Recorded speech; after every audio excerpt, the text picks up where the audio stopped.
By April 1945, Berlin was no longer a capital. It was a battlefield. After years of war, the final assault on Nazi Germany had begun. The city was surrounded, its defenders were exhausted, its fate was already decided. What followed was not just the end of a city, but the collapse of a regime. By early 1945, Berlin was a city already broken by war. Years of bombing had destroyed homes, factories, and transport networks. Food was scarce. Electricity and water were unreliable. Much of the city's infrastructure no longer functioned. Rail lines, bridges, power stations, and roads didn't exist anymore. For civilians who remained, daily life was defined by uncertainty. Many of Berlin's defenders were poorly equipped and exhausted. The city was being prepared for a final stand.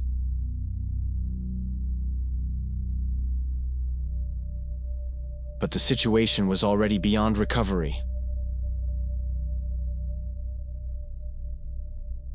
Morale was low. Confidence had long since eroded.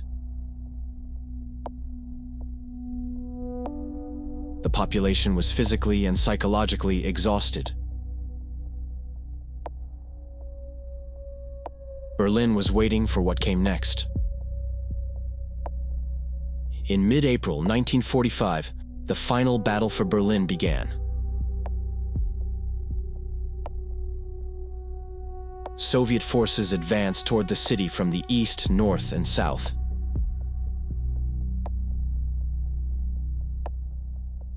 They did so with overwhelming numbers of men, armor, and artillery.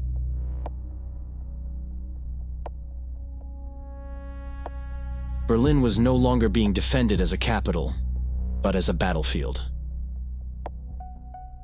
The Red Army had considerable qualitative and quantitative superiority.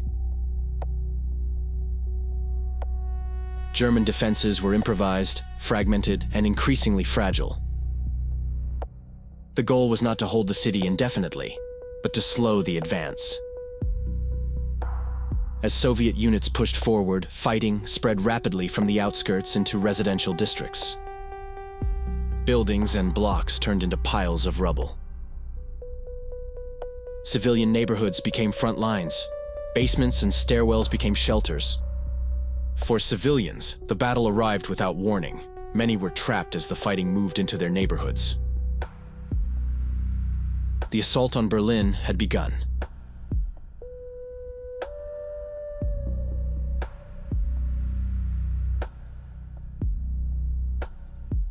Once inside the city, the fighting changed character. It became slow, close, and destructive. Berlin became a maze of rubble, corridors, and strong points. Visibility was limited and lines of fire overlapped. Combat was fought at close range, often room by room. Progress was slow. Advances were difficult to sustain.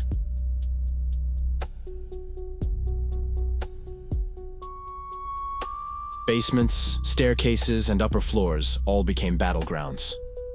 No part of a building was secure.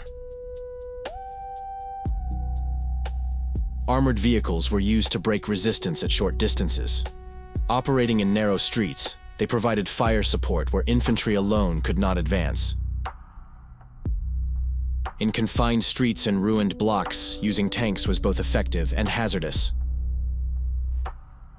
German units fought in fragments, often without clear coordination. Command structures had largely broken down. Coherent defense became impossible. Civilian spaces offered little protection. The battle moved through buildings without regard for their original use. Destruction was not confined to military positions. Progress was measured in meters, not kilometers. Movement was slow and costly. Forward lines shifted gradually. The battle for Berlin became a war of attrition. Both sides suffered heavy losses. Time and resources were consumed rapidly.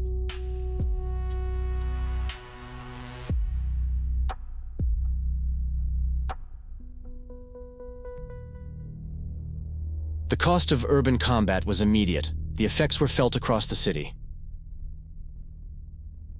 Casualties mounted on both sides. Units were depleted faster than they could be reinforced. Combat effectiveness declined.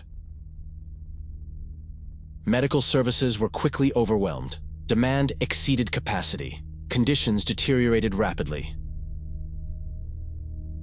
Hospitals operated under constant strain. Staff and supplies were insufficient. Treatment was delayed or unavailable. Civilians remained trapped in the city. Movement was limited by fighting and destruction. Many had nowhere else to go. Many lost what little they had left. Living conditions deteriorated rapidly. Survival became the primary concern.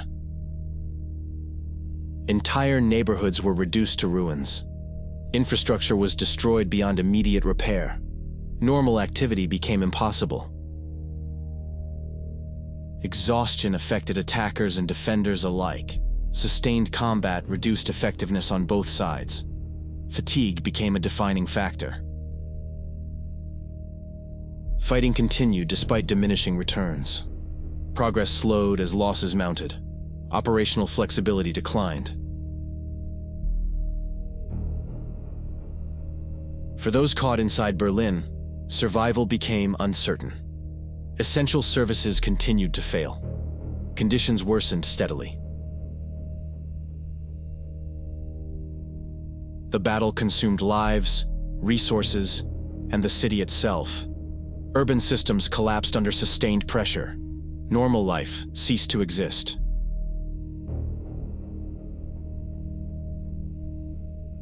As fighting moved toward the center of the city, its meaning changed. Political and psychological factors began to dominate.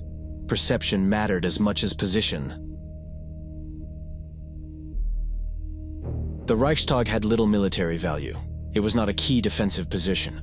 Its importance was primarily symbolic. For the Soviet command, its capture represented the defeat of Nazi Germany.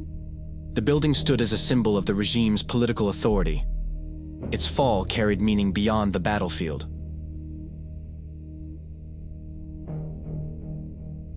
It was intended to be seen and understood far beyond Berlin.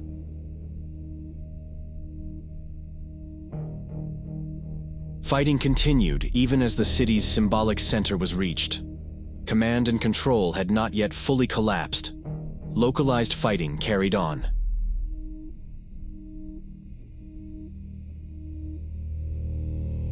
The fall of the Reichstag did not immediately end the battle. Events elsewhere in the city followed their own course. The conclusion would be shaped by decisions beyond the front lines. Elsewhere in Berlin, events unfolded at a different pace. Some units awaited orders that never came. Others continued to act independently. Authority was becoming increasingly uncertain. By late April, the city's military situation was effectively decided. German forces were encircled. Relief was no longer realistic. But the final outcome still depended on decisions made underground. The political leadership remained in the Führerbunker. Orders continued to shape the city's final hours. In the bunker, Hitler remained isolated from the reality above. Information reaching him was increasingly limited and delayed. Decisions were made under narrowing circumstances. Orders continued to be issued, even as the ability to carry them out disappeared. Authority persisted, but its reach had diminished.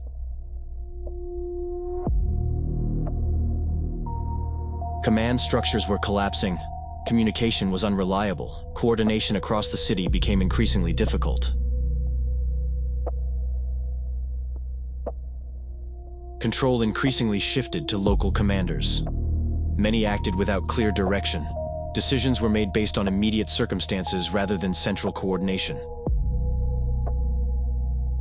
Inside the bunker, the leadership confronted defeat, but did not reverse course. Existing directives remained in place despite the deteriorating situation. The collapse of authority was now irreversible. Institutional coherence had broken down. Fragmentation defined the final phase. By the end of April 1945, organized front lines were collapsing. Encirclement was nearly complete. The defense of Berlin had become fragmented and unsustainable. Many units could no longer sustain coordinated defense. Supplies were depleted.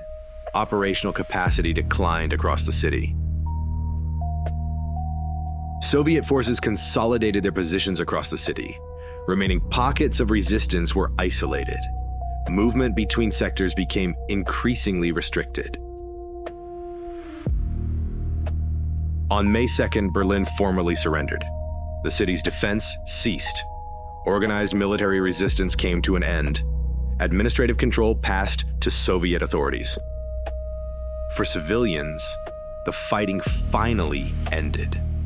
But the city they emerged into was marked by ruin, displacement, and the collapse of essential services. The Battle of Berlin marked the final collapse of Nazi Germany's capital. The war in Europe would end days later, formalizing a defeat that had already become clear in Berlin.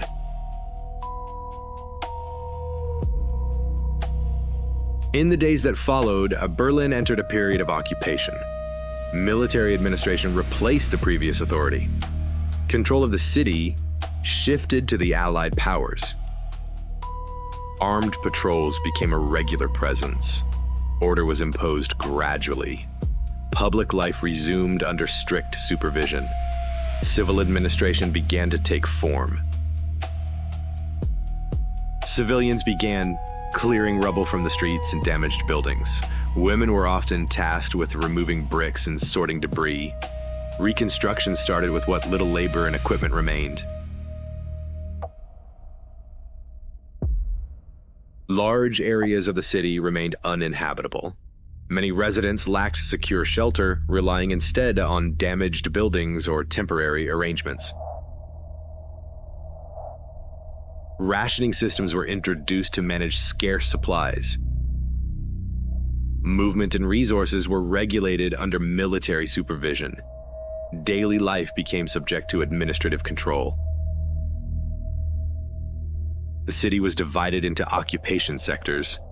Authority was shared among the Allied powers. This arrangement would shape Berlin's political future for decades to come. It laid the foundation for tensions that would soon redefine the city at the center of a new global conflict. Berlin had fallen. Its political future remained unresolved. The structures of the old regime had collapsed, but no stable order had yet taken their place. Allied cooperation, forged in war, now faced the realities of competing visions for Europe's future. The capital of the Third Reich became the focal point of a new European order. Its streets, once the center of Nazi power, now stood at the crossroads of emerging rivalries that would shape the post-war continent. Berlin would soon serve as both a symbol and a front line in the political tensions that followed the war. The Battle of Berlin ended a regime. It did not end history. From the ruins of the capital, a new and uncertain chapter began to unfold. Old alliances would strain, and new divisions would emerge in the shadow of victory.